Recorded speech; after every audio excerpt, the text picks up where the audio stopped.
We have a tendency to view extreme emotional reliance through the lens of psychological weakness. When we see a relationship where one person seems unable to function without the other, we reach for labels like codependency or anxious attachment. We treat it as a personality flaw that needs to be unlearned.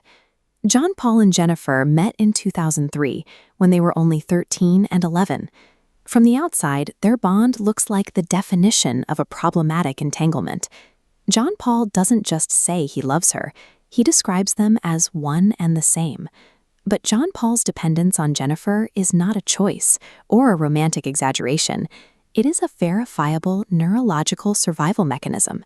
His brain suffered what clinicians call a double hit, a combination of developmental trauma and a permanent brain injury.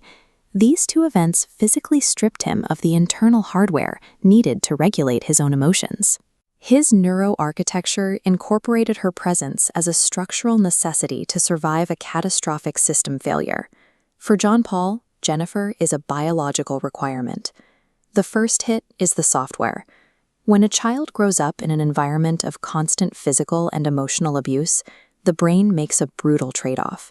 It abandons social learning and redirects all its energy toward threat detection. This forced John Paul to develop high affective empathy. His survival depended on catching micro-signals of an abuser's mood before an attack, effectively turning his brain into a radar system that keeps his amygdala, the fear center, on permanent high alert. Then came the second hit, the hardware. Frontal lobe seizures left physical scarring in his executive control centers. This created a broken brake.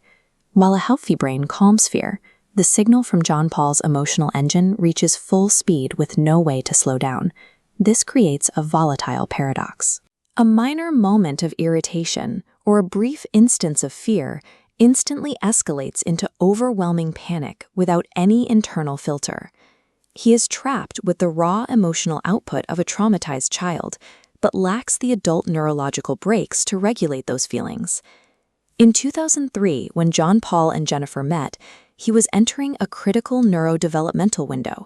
This is the period when the brain finalizes its permanent blueprints for safety and attachment. As his internal regulatory systems failed during the chaos of his seizures and abuse, his nervous system sought stability elsewhere.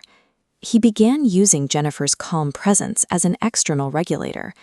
Since his forming brain prioritized safety, his neural maps anchored to Jennifer, his sole consistent regulator, making her a structural, load-bearing wall. This integration explains his source amnesia. He feels the bond's absolute intensity, but lost the specific memories of its formation. During the worst of his trauma, his brain frequently dissociated, checking out to protect itself.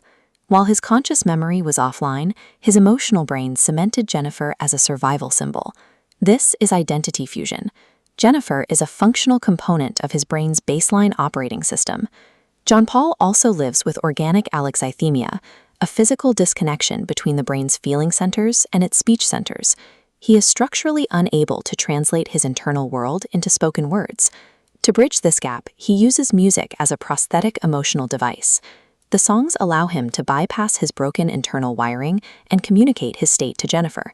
His playlist is a map of his neurology.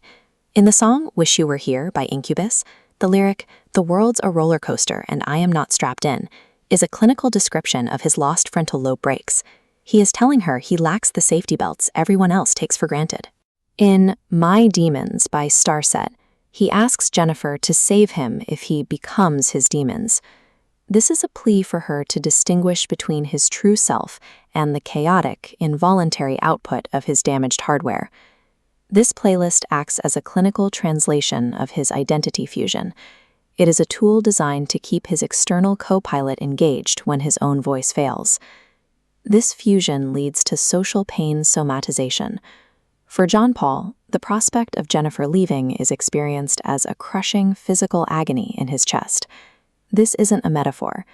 The brain uses the same neural matrix, the DACC and the insula, to process both a physical injury and social separation. A healthy frontal lobe dampens this signal, providing context that a goodbye isn't a wound. But John Paul's damaged hardware lets the pain signal fire at maximum intensity. Because his nervous system is integrated with hers, his brain does not process her departure as distance. It registers the event as a catastrophic amputation. It forces us to ask where one person ends and another begins when a single survival system is running across two integrated brains.